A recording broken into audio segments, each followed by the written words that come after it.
Tak je tu ďalší unboxing, tento raz nová hra na Neo Geo MVS. Poďme na to. Tá krabička otvorená.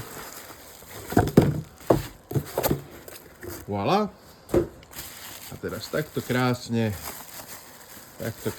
zabalená v tejto bublinkovej fólii. Vidíme už cez obal od Nalua Soft Vengeance Hunters, čo je nová beat 'em up hra práve od Nalua Soft Studio pre Neo Geo. A tu mám verziu pre MVS, alebo teda Multi Video System. Krása. Že je tam takáto tlstá krabica. Toto je nejaká limitovaná edícia zase. Však kedy ich podporujem, keď nie teraz. No. A vnútri bude asi to najpodstatnejšie. No a my tu máme...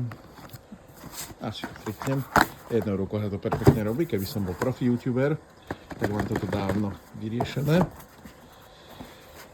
Takže vyťahneme si krabičku. To je nejaký swag. Potom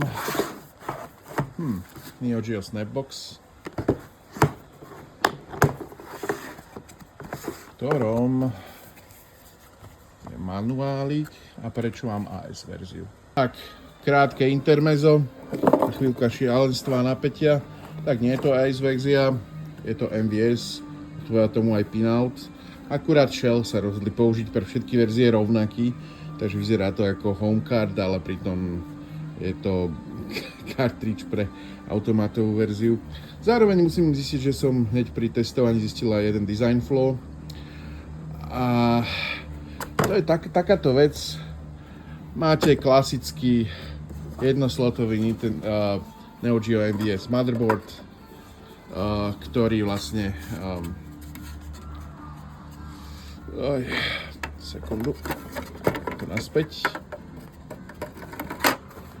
Vyzerá takto nejak. No, lenže cartridge tam nevobcháte, pretože ten, kto dizajnoval tento shell, bol absolútny moron. Takže musíte toto celé dať preč, odskutkovať a až potom sa vám podarí zasunúť daný cartridge. Sekundu. Tak. Že môžete to hrať presne v takejto forme, no. Ešte to budeme testovať, pretože pri prvom naseknutí to úplne nešlo, na druhý, tretíkrát už áno. Takže som zvedavý, že či ešte tam nebude nejaká sranda. Ale v každom prípade teda jedno prvé prekvapenie hneď za nami. Dobre, cartridge odložím. Potom tu máme teda tento shell, ktorý je v AES forme. Áno, dobre. MVS, tuto aspoň je teda. No. Čo tu máme ďalej? V limitovanej verzii. Ďalšie papieriky. Sekundu. Takže čo máme ďalej, teda v tej limitke? Máme tu takéto pekné obrázky, ktoré sú imitáciou plagátov klasických filmov. Jaws, Alien, Terminator, samozrejme Vengeance Hunters, E.T. Sú to vlastne asi pohľadnice, ktoré asi nikomu nepošleme. Pre Boha. To by chcelo to prísť. Potom tu máme takýto fajný artbook. Krása. Soundtrack. A tunak takúto škatulku. A v škatulke boli 3 piny, pripínačiky podľa 3 hlavných hrdinov z hry. Takže spolu s manuálikom, krabičkou, snapcaseom a cartridgeom je to teda unboxing novej beat 'em up hry od Nalua Soft. Už som im poslal aj mail. že ten shell je proste tragédia, aj keď treba kvôli tomu rozobrať motherboard a dať všetky ochranné časti preč, aby sa to tam zmestilo. No a vyskúšame teda potom aj ten gameplay.